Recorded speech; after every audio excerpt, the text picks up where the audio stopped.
Tutulong at palalakasin ng Estados Unidos ang kapabalidad at kakayanan ng Philippine Coast Guard.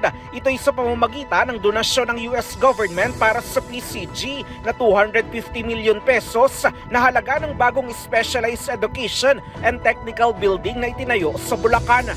Ayon kay US Ambassador to the Philippines Marky Clarkson, hindi lamang ito basta pasilidad, bagkos patunay niya ito ng long-term commitment at ng matibay na alyansa ng US at Pilipinas.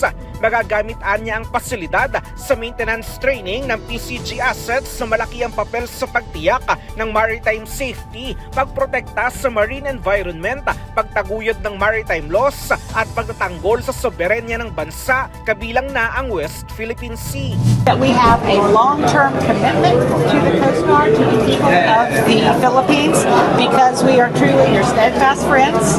We are partners in prosperity, and we are ironclad allies. And that's a mutual defense treaty that we have. So that goes both ways. When the Philippine Coast Guard is strong, our U.S.-Philippine alliance is strong. We are able to rescue any folks who have problems at sea. We're able to protect livelihoods, including combating illegal and unreported fishing. So it's truly a partnership that is... Ayon sa Philippine Coast Guard, ang magtuturo sa mga trainees ay PCG personnel na sinanay ng US Coast Guard experts. Sa pahayag ni PCG Deputy Commandant for Administration Vice Admiral Ronnie Gavan, malaki ang tulong nito para sa ahensya. Lalo't bukod sa kagamitan, inaasahang dadami pa ang kanilang 30,000 kasalukuyang tauhan sa 70,000 hanggang sa 105,000 sa mga susunod na taon.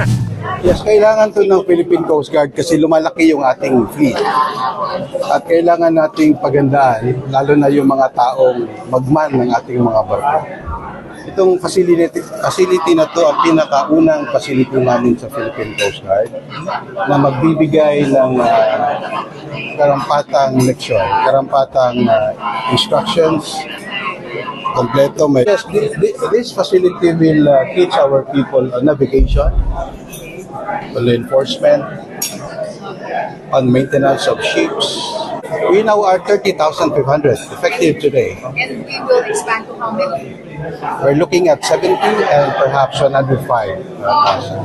Ang bagong pasilidad ay may laking 3,900 square meters at mayroon itong classroom, laboratories, equipment rooms, dining facilities, gali at iba pa. Para sa kauna-unahan sa Pilipinas, DCRH, ito si Christian Manio, tuloy-tuloy sa pagbabalita, tuloy-tuloy sa serbisyo, sama-sama tayo Pilipino.